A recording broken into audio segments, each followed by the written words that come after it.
Hey, what's going on everybody? Welcome back to another episode of Die Trying. Today we're going to be making a coffin with a pop-up skeleton that's activated by a switch from inside your house. This prop is perfect for scaring trick-or-treaters as they're coming to your door. So let's get started.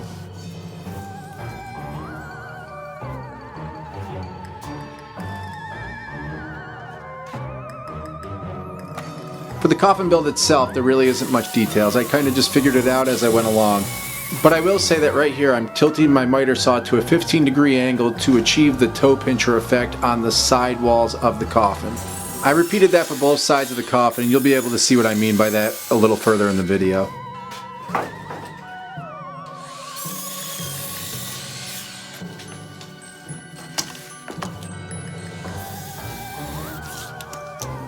Here I'm just cutting up some scrap wood to use to attach the boards to in the inside of the coffin. I tilted my table saw blade to 15 degrees and ran these boards up on their side through so I would have something to nail my side walls of the coffin to that match the same angle. I didn't use any glue for this project. You can see here I'm using brad nails in my gun, but for the most part I used screws so I could take it back apart and pack it away for next year.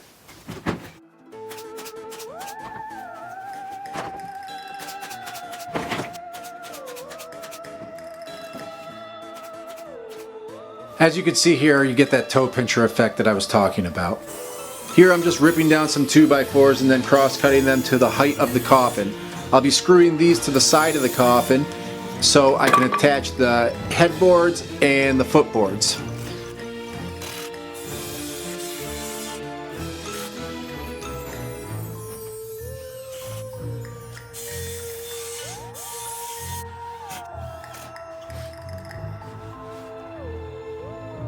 I wasn't really happy with the top of the coffin the next morning, so here I'm just cutting off the edge to clean it up a bit and making it a little bit tighter at the top. I ripped up some 2x4s that I could attach on the inside of the coffin flush with the bottom. This gives me something that I can nail the boards for the bottom of the coffin to.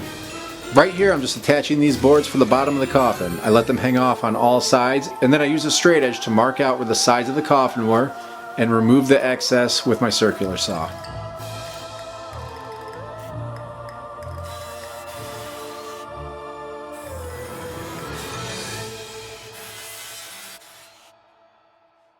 To give this more stability, I traced the inside edge of the coffin onto some scrap 2x4s, cut them on the line, and placed them into the bottom of the coffin, screwing them in from the sides.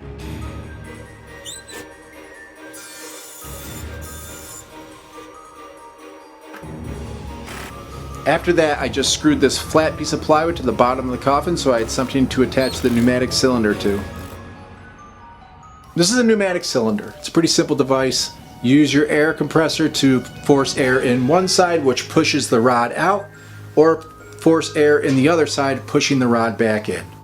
This cylinder came with these two fittings. They screw into either side of your cylinder. This is where you'll be attaching your hose to your pneumatic valve. I picked up all these parts on Amazon, including the pneumatic cylinder, the pneumatic valve, and all the hose. I think it cost me somewhere around 45 bucks for all of it. You can also check out a website called Fright Props where they offer all of this in kits.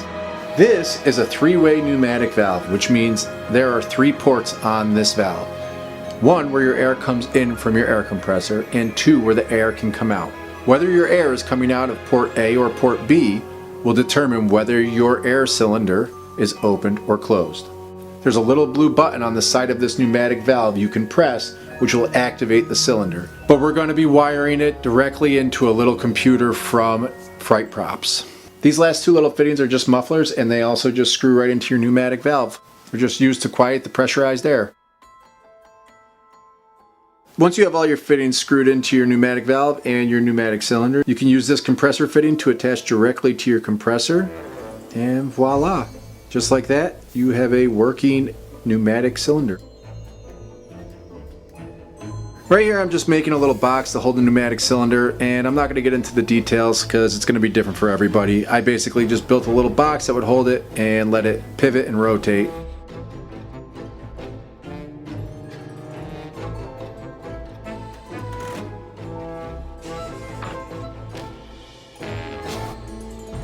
My first attempt at making this pivoting arm for the skeleton to go on was made out of wood, and I quickly found out that it wasn't going to be strong enough and also way too heavy.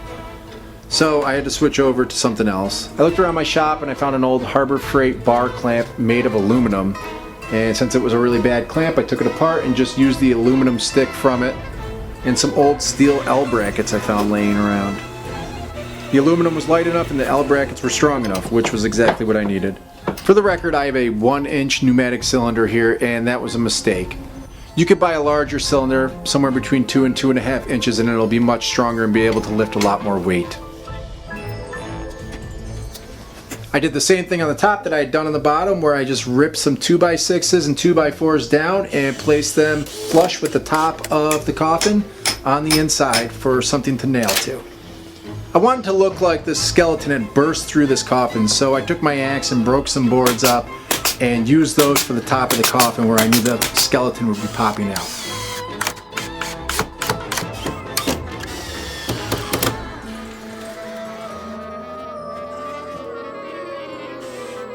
I gave the whole thing a coat of black paint and a little bit of green, then sanded that back just to cover up all of the fresh cuts I had made.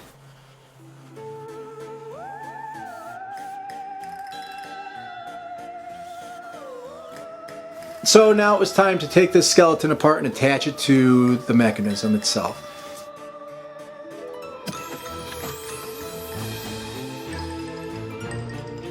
Right in the hole there, right? Like that. That's how it's done. And of course the skeleton was too heavy, which I was kind of anticipating. So I had to take the whole thing apart and just use the head, the spine, and the front of the rib cage. This plan worked great, and it popped up just as I wanted it to. Now it was time to program and wire this peekaboo from Fright Props. I'm not even going to try to explain what I did here because I know I won't be able to. So in the notes there will be a link to the videos I used to program and wire my peekaboo. I originally wired in a motion sensor so that this would pop up on its own when you came close to it, but somewhere in the process the motion detector broke and I had to wire in a switch. Which I ended up liking a little more because with the motion detector you really couldn't get up close to it before it popped. And with this you can sit in your house, watch the kids come up to it, put the candy bowl right on top of the coffin if you want, and as soon as they get to it, push the button and scare them. Anyway, that's about it. I'm one of those weirdos that waits all year for Halloween, so this was a pretty exciting project for me. I hope you guys enjoyed it, and thanks for watching. Happy Halloween.